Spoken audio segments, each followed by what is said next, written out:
100% happy doing what you do, you owe it to yourself in this world. Not 5 years ago. I get it.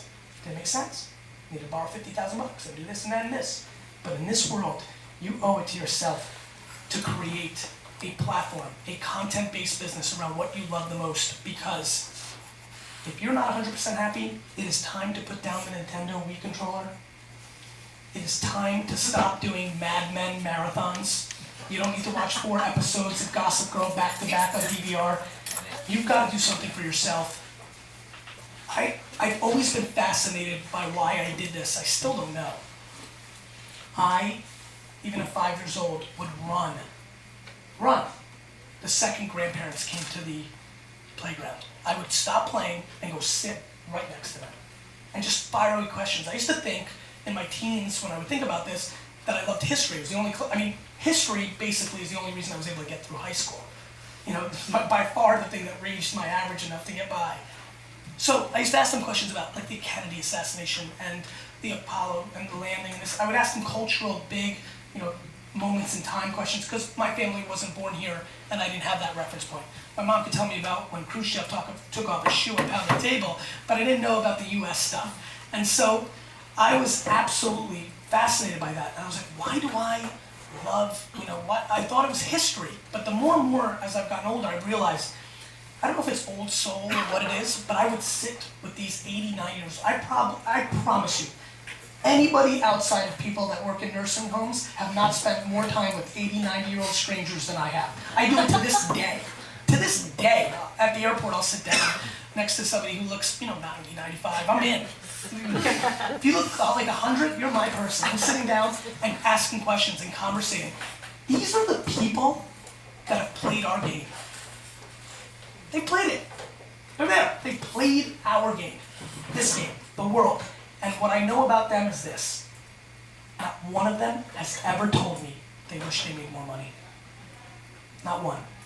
They've told me they wish they spent more time with their family, which is by far rule number 1, by the way. For all the hustle I love, please don't take time away from your family. And number 2, and very common, and this is, the family thing stuck with me early on. This one has been ringing more. They wish they did things they liked. So often, I wish I didn't work in that factory for 42 years. I hated that job. To me, to live a life with this opportunity, this new opportunity that's been created, to live a life for Friday nights, to live a life for your vacation time, I don't want it. I don't want it because I remember what I felt like every Sunday night. For 12 years, I was disgusted. It wasn't because the Jets lost, though that happened a lot. It was because I didn't want to go to school. I didn't want it. It's not what I wanted to do. And I just, it hit me a couple of months ago somewhere really hard. Like, oh my God, that's what people feel like with work. And I just don't want that. Not when you can go home, fire up a WordPress or Tumblr. You're talking to somebody who's not tech savvy. At 17 years old, the most tech savvy I was I had a Sega Genesis. I didn't have an Apple. I didn't know who Steve Jobs was. I wasn't doing any of that stuff like all my contemporaries and all my friends now are. They were always like, Gary, remember the 2EC? I was like, I don't know what you're talking about. You remember Hulk Hogan? So I didn't grow up with that. But what I know is this. We live in a day now, there's this crazy site, most people don't know about it, it's called Google. You go to it, you type in, how do I upload a video? How do I start a blog? It's amazing how much they will show you. YouTube's probably even better because they'll give you the video and walk you right through it.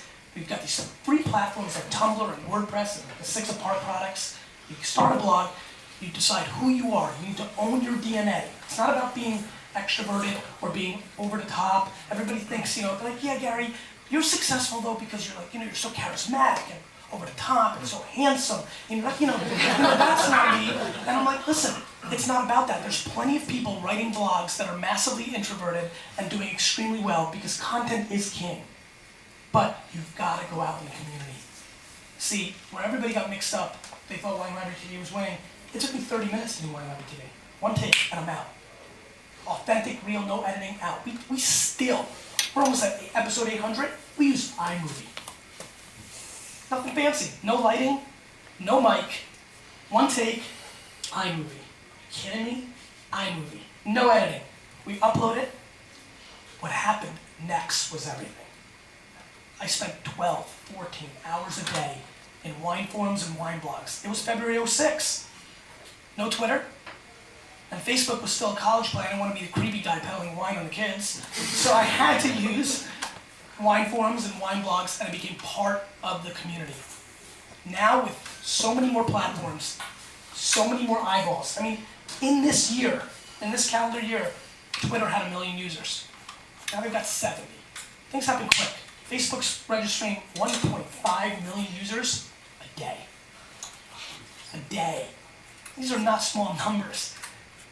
The biggest growth category for Facebook, 55-year-old plus females.